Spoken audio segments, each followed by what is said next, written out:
rumors spreading round in that Texas town. Bonjour, petite présentation aujourd'hui alors rapide de l'atomiseur parce que il s'agit du Lemo et il a été beaucoup passé en revue. C'est juste pour montrer un petit peu comment il est fait et surtout parler du ressenti que j'ai de l'utilisation de cet ato-là. Et puis en même temps, je vais vous parler d'un petit truc que j'utilise pour faire la résistance. Un petit appareil de chez Q-Vapes qui s'appelle un coiler, hein. Enfin, c'est un truc pour faire les résistances. Alors, les mots, donc voilà, présenté comme ça, dans une petite boîte avec évidemment tout ce qui va avec derrière, ça, vous soulevez, et puis dans la boîte vous avez des tas de petits joints, des petites vis, des petits machins, bref, voilà. Il est fait de façon très simple, hein, évidemment. Ici vous avez comme sur tous les atomiseurs, cléromiseurs, vous avez donc le fameux drip tip. Quand vous dévissez sa base, alors elle se divise en deux, ce qu'on appelle le bottom cap, la base du bas, il a une particularité, celui-là, c'est qu'elle se divise en deux parties. Vous pouvez enlever cette partie-là, et là vous avez accès, voilà, qu'on voit bien, à deux choses. Vous avez accès au réglage de l'airflow, le débit d'air, voilà, par cette petite bague ici. Vous voyez, on la voit là. Donc vous faites tourner la bague là avec un tournevis, voilà. Et en faisant ça, ça modifie l'arrivée d'air. Alors c'est un système qu'on apprécie ou pas, mais enfin bon, en tout cas, voilà. Moi je trouve que personnellement c'est pas mal. Et puis vous avez, alors là je l'enlève, vous avez une arrivée de... Alors j'enlève ce truc là, je vais vous expliquer comment ça marche. Vous avez ici la vis de remplissage, enfin le trou de remplissage, où justement vous avez une vis. Alors vous avez une vis de plus dans l'emballage. L'accès à cette vis là, vous voyez là, c'est assez profond. Donc l'accès à ces vis là est pas très pratique, mais enfin bon, on y arrive quand même en la guidant avec un petit tournevis. Moi, en le nettoyant complètement, évidemment, j'ai paumé une des vis. Donc il y en a de rechange, mais du coup, j'ai essayé ce système-là, qui est livré avec aussi, vous voyez. Et il y a un petit système, alors c'est du silicone, du caoutchouc, enfin bref, je sais pas bien. Et en tout cas, quand vous l'installez ici, voilà, ça remplace la vis, puisqu'il rentre facilement dans le petit trou en question. Enfin, facilement, voilà, il suffit que je dise facilement et puis on n'y arrive pas. Si, ça y est, voilà. Il est installé. Voilà. Et donc il vient boucher le trou en question une fois que vous avez mis votre liquide et vous revissez ensuite par-dessus. Voilà. C'est pour ça que je perds tout, c'est parce que je ne fais pas attention. Voilà, donc vous revissez comme ça, et puis ensuite ça marche. Voilà. Alors, ensuite, l'intérieur de cet atomiseur, ça ressemble à beaucoup de choses qu'on connaît, hein. Voilà, enfin qu'on connaît non, on connaît pas, mais qu'on connaît quand on fait un peu de bricolage sur des atomiseurs. Voilà, donc vous avez votre tube, alors c'est du Pyrex, hein, du verre, je sais pas quoi, enfin bon, en tout cas voilà. Et puis vous avez à l'intérieur un système, voilà, de cheminée qui se compose comme ceci. Voilà. Alors c'est ce qu'on appelle une chambre d'atomisation, c'est-à-dire que vous avez là votre résistance, voilà, que vous pouvez évidemment refaire. Voilà le système. Je ne sais pas si je vais arriver à bien montrer, mais bon, de toute façon je vais démonter. Et donc, ben, c'est un système qui chauffe comme d'habitude sur ce genre d'appareil avec une résistance dans laquelle vous mettez du coton.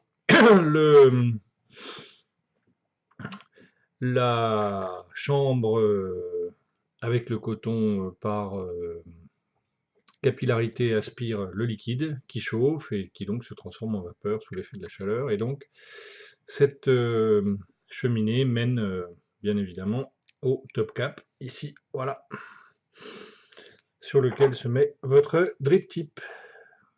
Et voilà, alors mis comme ça, évidemment, ça ressemble à rien. Si vous le trouvez comme ça dans la boîte, il faudra pas tester, puisque bien entendu, vous savez, ici,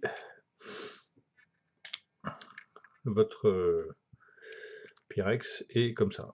Voilà. Alors tout ça tient avec un système de vissage, donc ça tient très très bien. Et puis vous avez des joints qui sont assez conséquents. Alors là, on les voit pas très très bien, c'est des joints blancs. Mais voilà, vous en avez un ici, et puis un au fond. Voilà. Ici. Alors, donc voilà, la bestiole démontée. Voilà. Alors là, c'est un coil, une résistance, qui a déjà été pas mal utilisée, mais voilà, c'est une construction classique, je ne vais pas le refaire en vidéo, ça a déjà été fait de maintes et maintes fois. Alors votre résistance là-dessus, elle a la particularité de pouvoir être mise de deux manières, soit comme j'ai fait ici avec les vis, voilà, soit vous pouvez passer dans les petits trous ici. Bon, apparemment les deux systèmes marchent, c'est très bien. Voilà, donc vous passez, je vous fais pas tout le bazar, vous passez votre coton dans votre résistance, voilà. Vous remettez, alors il faut laisser quand même pas mal dépasser. Bon, alors je vais peut-être vous le faire pour le coup, parce que je vais quand même vous montrer un petit peu comment ça se passe, comment moi je le fais du moins. Voilà, hein, pour ne pas. Voilà, donc vous prenez un petit bout de coton, vous prenez ce que vous voulez. Moi j'utilise un petit peu de tout. Là c'est du coton qu'on appelle du coton cardé. Voilà, donc je fais un petit fil de coton comme ça. Toc. Voilà, là vous arrangez pour que le bout soit quand même assez facile à enfiler. Voilà, toc. Vous prenez donc votre résistance, vous passez dedans. Évidemment, comme j'ai pas coupé, ça va pas vouloir. Voilà. Toc. Vous passez dedans. Voilà. En gros, il faut obtenir à peu près ça. Voilà, faut pas que ça soit difficile à passer. Il faut que vous puissiez obtenir une espèce de petite moustache comme ça, que vous allez ensuite bien aérer en tirant dessus, enfin en l'écartant, je veux dire. Voilà. Et alors la technique avec cette bestiole-là, c'est un petit peu comme tous les atomiseurs qui ont ce système-là. Le but, c'est de rentrer ça dedans, dans votre cheminée. Voilà. Comme ceci. Voilà. Pour que ça dépasse de chaque côté. Voilà. Pardon. Donc là, c'est du coton cardé, donc voilà, ça dépasse un petit peu de chaque côté. Parce qu'il faut quand même pouvoir remplir un petit peu votre cheminée, qui est suffisamment de coton pour que le liquide fasse pas des glou-glou dans les arrivées au fond. Là, voilà. Alors une fois que vous avez obtenu ça, vous prenez des petits ciseaux qui coupent bien. Alors voilà, moi j'ai acheté ça entre autres. Hein, c'est un système. Voilà, c'est composé de pas mal d'outillages qui me sont très utiles pour ce que je fais. Voilà, hop là, tombé. entendu. Donc vous avez dedans un petit, vous avez les outils habituels, un petit tournevis comme ça. Vous avez la petite pince à épiler qui va bien. Et puis vous avez donc une paire de lunettes qui vous sert à regarder. Non, pas du tout. C'est pas du tout des lunettes. C'est des ciseaux et qui ont l'avantage de couper super bien. Voilà, démonstration en direct. Tac. Et tac. Voilà, et donc vous obtenez ceci. Et après, vous allez, le but bien évidemment, c'est d'aller mettre votre coton au milieu. Voilà, en le poussant gentiment, sans trop le tasser, parce que sinon, si vous le tassez trop, ça sert plus à rien, parce que ça fait une petite boule au fond et le liquide coule à travers. Voilà. Donc en gros, il faut obtenir à peu près ça. Voilà. Donc vous remettez ensuite votre cheminée. Alors bon, il faut mettre, à force de dire que je fais pas les choses, je vais finir par tout faire, mais vous mettez quand même du liquide sur votre résistance avant de la mettre en chauffe, là, parce que sinon, le premier coup vous allez envoyer, ça va tout cramer. Voilà, vous remettez votre cheminée. Une fois que vous avez mis votre liquide, vous remettez votre Pyrex TOC, vous remettez votre top cap ici. Voilà, votre drip tip, si celui-là il vous plaît. Sinon vous pouvez changer, mettre un autre. Et puis ensuite, pour le remplir, vous faites comme je vous ai dit tout à l'heure, hein, vous dévissez ici. Voilà. Toc, vous enlevez la vis si c'est une vis, le petit joint là si c'est le petit joint. Vous mettez le liquide par là, de préférence avec un flacon aiguille. Vous verrez le liquide qui descend ici. Et puis, c'est parti, et ça va vraiment très très bien. Si vous voulez voir le détail, vous regardez les autres vidéos, il y en a qui sont très bien faites. Voilà. Donc, moi je trouve qu'il va très très très bien cet atomiseur là. Il n'est pas difficile à faire, franchement, pas difficile à construire. Il a un seul défaut pour moi, c'est que si jamais vous avez une résistance qui foire en cours de route, c'est-à-dire si elle brûle, enfin si elle chauffe et qu'elle casse, ce qui peut arriver, ou pour une raison ou une autre, bref, vous ne pouvez pas enlever le système sans tout vider. Donc là, bon, après, c'est une question de gestion personnelle. Soit vous mettez pas beaucoup de liquide au début, puis vous vérifiez bien que votre truc marche, soit, pardon, soit vous prenez le risque, mais vous savez que ça va tout partir. Donc dans ce cas-là, vous évitez de mettre un liquide à 30 € les 30 ml comme les 5 pounds, parce que sinon ça fait un petit peu mal au nez. Voilà. Bref, je replie mes petites lunettes, là, vous voyez, toc. C'est très très bien. Quand je vous disais qu'on passe des sous dans le matériel et que ça n'arrête pas, vous commencez à comprendre. Alors oui, un petit petite chose sur pour faire ces résistances, que ça c'est quand même toujours la grande question, comment on va faire ces petites spires machin. Si vous regardez des vidéos, vous voyez qu'il y en a beaucoup qui utilisent un petit tournevis, alors ils maintiennent, voilà, je peux vous le faire, hein, si je retrouve un petit tournevis, voilà. Ils prennent un petit tournevis comme ça, ils bloquent leur matériel, le Cantal, comme ça, voilà, et puis ils tournent ici, hein, tournent autour tout en maintenant. Alors ça c'est très bien, moi, ok, mais comme je suis toujours sur le côté un petit peu bricolou, un peu geek, j'ai regardé, et puis j'ai trouvé un jour une vidéo sur un Anglais qui utilisait ce qu'ils appellent un coiler, hein, c'est-à-dire une machine à faire des résistances, quoi, faire des coils. Et donc évidemment je l'ai acheté, parce que tant qu'à avoir du bricolou chez soi, autant continuer. Et donc j'ai acheté ceci. Voilà. Tadam. Alors évidemment c'est pas un truc facile à transporter, parce que moi je laisse là-dedans. Alors peut-être qu'on peut tout défaire. Alors c'est assez... voilà, vous avez même des trucs, et là vous commencez à comprendre. que, en fait, cet appareil-là, voilà comment il fonctionne. Vous avez un système ici avec des petites vis. Toc. Voilà. Une vis là. Et une petite tige comme ça qui se visse. Voilà. Et donc, mais qu'est-ce qu'on va faire avec cette chose-là?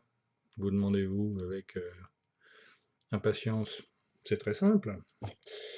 Je fais ceci. Voilà. Je passe mon fil, le Cantal, là, autour de ma vis, comme sur un atomiseur. Hein. Voilà. Je visse fort, je peux même utiliser un tournevis, et à partir de là, voilà, c'est très simple. Je fais ma résistance. Voilà. Toc. Et je peux tirer dessus comme un sauvage. Je sais que ça ne va pas bouger. Et là, évidemment, il ne manquerait plus qu'en pleine vidéo, le truc claque. Mais je ne pense pas. Voilà. Donc, je peux bien serrer mon truc. Voilà. Toc. Et là, j'ai une résistance que je peux utiliser, même sans la chauffer. Je vais vous montrer tout ça. Alors, une fois qu'elle est faite, pour couper les fils, là, le Cantal, il y a un truc tout bête. C'est un coupe-ongle. Pas la peine de vous munir de pinces Ito et compagnie, je sais pas quoi. Hein, voilà, petit coup de coupe-ongle, tac, et ça va bien. Et l'avantage de ce système-là, là, c'est que une fois que ma résistance est bien faite sur ce truc-là, vous voyez, c'est pas très difficile. Hein, voilà. Donc je peux la resserrer, je défais ça, je défais ma vis là, voilà, je la défais, tac. Et ensuite, je peux défaire ça pour aller l'installer directement sur mon atomiseur. Voilà. Donc, alors je peux vous montrer la résistance telle qu'elle est là. Alors là, elle a besoin d'être encore un petit peu serrée, hein. Mais honnêtement, c'est quand même pas mal. Voilà, vous voyez. Donc là, elle a besoin d'être chauffée encore un petit coup, et puis d'être resserrée si vous voulez faire ce qu'on appelle un micro-coil. Mais là, voilà, avec ça, je suis prêt à installer ça entre deux plots. Alors, je sais pas si j'ai un atomiseur sous la main, où la résistance n'est pas faite. Si, j'ai peut-être celui-là. Voilà. Toc. Voilà. Non, celui-là, il est fait.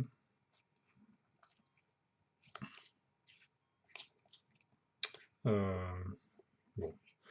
Je peux peut-être utiliser dans ce cas-là. J'aurais dû préparer, c'est con. Bougez pas.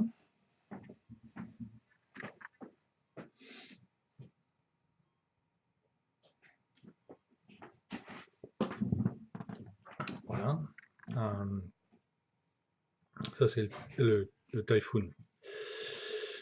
Celui-là, c'est un clown. Voilà. Bref. Hop. Voilà. Et donc, vous positionnez ça comme ça. Voilà. Et là, comme vous l'avez vu dans les vidéos, vous tournez autour. Et voilà. Préparez un petit tournevis. Très bien. Vous enroulez de chaque côté votre fil autour de la vis. Vous mettez un tour pour que ça tienne bien. Vous voyez, là j'en ai fait un. Enfin, je dis vous voyez, je vais vous montrer. Voilà. Là j'en ai serré un déjà. De l'autre côté, je fais la même chose. Voilà. Alors avec un peu de bol, je vais y arriver le premier coup.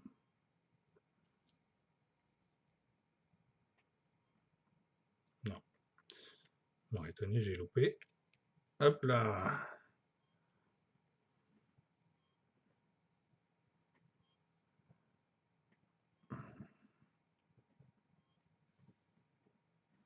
Voilà.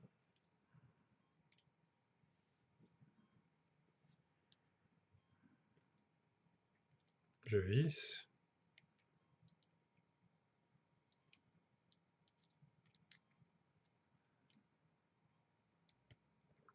Et voilà. Toc. Voilà. Donc grâce à ce petit outil magique là, oui, ça va pas être très long, puis encore là, j'ai un peu cafouillé parce que j'avais pas vraiment préparé, mais voilà. Donc là, je coupe de chaque côté. Enfin, c'est le même principe pour tous les atomiseurs, hein. Je reprends mon coupe-ongle magique. Toc. Voilà. Voilà. Toc.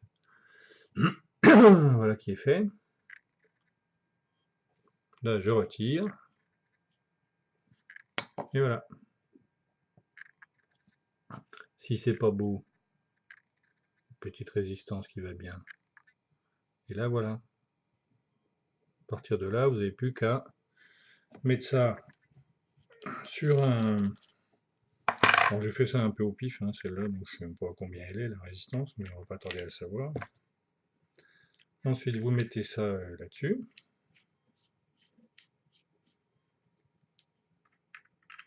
Voilà.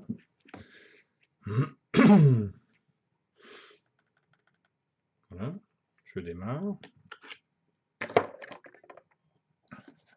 Dans ma petite trousse magique, je prends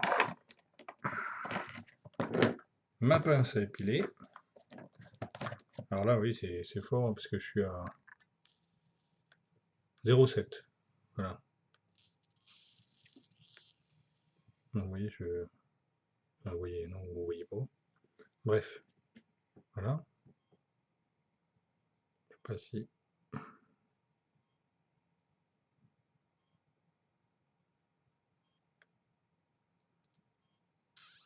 Voilà. Je fais chauffer un coup, je resserre. Et puis voilà. Parfait. Voilà, ma résistance est faite. Et l'avantage de tout cet attirail là, alors évidemment, hein, vous allez me dire ça fait de l'attirail, mais bon, moi les coils je les fais pas à l'extérieur en général. Quand je suis à l'extérieur, je m'embête pas, j'emmène un petit un cliromiseur ou alors j'emmène un atomiseur où j'ai déjà fait mon coil récemment pour être à peu près sûr qu'il ne me claque pas dans les pattes. Alors, l'avantage aussi de cette petite bête là, c'est que quand vous travaillez, là vous avez un petit plot 510. Voilà. Et puis vous pouvez travailler dessus. Voilà, comme ça. Donc ça fait partie des outils qui vous facilitent la vie quand même. Alors là, celui-là, il est de chez Q-Vapes, hein, mais bon, il y en a plein d'autres, hein, honnêtement. Je me fiche un peu de la marque. Moi, j'ai pris celui-là parce que j'en avais entendu parler, mais je crois qu'il y en a d'autres qui ont fait ça. Et ensuite, vous rangez bien votre petit matériel. Voilà. Et alors, dans les... Un des avantages de ça, c'est que du coup, vous ne trimballez pas 25 si vous voulez faire des tailles différentes, puisque la plus petite, c'est ça. Voilà, alors c'est marqué dessus normalement. Si j'arrive à lire sans lunettes, 0,8. Voilà. 0,8 la plus petite. Je vais pas tous vous les faire, hein. Mais la plus grosse, la plus grosse, la plus grosse, je ne dirais pas c'est la mienne, ne tombons pas dans la facilité. La plus grosse, elle fait 3. Voilà. Donc ça vous laisse le choix de faire du coil, du micro-coil, du macro-coil, du je sais pas quoi. Enfin en tout cas ça vous laisse l'occasion de faire beaucoup de choses. Voilà, et puis moi qui aime bien que les choses soient un petit peu toutes bien, ben je remets, hop là, ma petite bidule dessus. Je range ça. Voilà, tac. Voilà, je mets ça dans ma petite trousse. Et puis ça va bien. Voilà, avec mon petit matos. Toc. Bref, voilà. Donc je sais plus sur quoi était cette vidéo. Si, le Lemo. Donc le Lemo, très bien. Si vous voulez connaître tout en détail, les spécificités, le poids, la taille, l'âge, vous allez regarder les autres vidéos. Moi, c'était simplement une... Pardon, pour vous montrer que même quand on est un débutant, enfin même si là ça fait un an que je suis dedans, mais dans la vape, on peut quand même se mettre aux atomiseurs, parce que pour le coup, celui-là, il est assez facile à utiliser. Voilà. Et puis, si vous voulez faire vos résistances vous-même, ben, vous avez soit la technique du tournevis, hein, que vous trouvez partout dans toutes les vidéos, qui reste totalement très très bien. Voilà, moi j'utilise ça. Voilà, parce que ça me permet de mettre le fil en tension et de bien tourner autour et d'être tranquille. Voilà. Après, chacun fait comme il veut, mais enfin en tout cas, le message il est encore là une nouvelle fois, c'est n'hésitez pas, lancez-vous. C'est pas très très compliqué. Voilà, si vous regardez les différentes vidéos, vous verrez qu'il y a beaucoup de termes techniques, il y a beaucoup de machins. Oui, il faut savoir un minimum. Du coup, en électricité, il y a besoin de savoir ce que c'est que des watts, des volts et des ohms. Bon, pas non plus, pas besoin non plus d'avoir un prix Nobel de physique pour comprendre tout ça. Et puis, ben, moi j'aime bien avoir le matos qui va bien, donc voilà, je suis plein de bricoles comme ça. Bon, après, vous n'êtes pas obligé, hein. Vous pouvez faire avec un minimum. Il me manque encore le chalumeau, voilà, hein, pour chauffer, parce qu'il paraît que quand on chauffe le fil, il est plus facile à travailler. Moi, je n'en ai pas éprouvé l'utilité. Simplement, voilà, encore une fois, n'hésitez pas à vous lancer, voilà. Je pense que ceci, le Lemo, là, franchement, pour se lancer, c'est vachement bien. Voilà. Ça vaut le coup, on sent vraiment la différence au niveau des saveurs par rapport à un chiromiseur. Puis ça permet de bricoler un petit peu, c'est sympa, voilà. Puis moi j'aime bien l'esthétique, hein, voilà. Il est sympa ce truc-là. Voilà, ok, bah c'est déjà beaucoup plus long que ce que j'avais prévu, mais bon, après, une fois qu'on est lancé, autant expliquer jusqu'au bout. Voilà, et ben écoutez, portez-vous bien. On n'est pas encore 2015, donc bonne année 2015. Prenez des bonnes résolutions. S'il y a des fumeurs autour de vous, convertissez-les. Honnêtement, ça vaut le coup. Vous allez leur rendre service. Vous, ça va vous éviter de sentir l'odeur de la clope que vous supportez plus. Parce qu'une fois qu'on est passé à la vape, on ne supporte plus tout ça. Puis au passage, ça pourrait faire pas mal de bien à la santé de beaucoup. Voilà. Ok, et ben amusez-vous bien.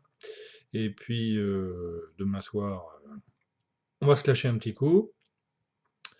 Et à bientôt.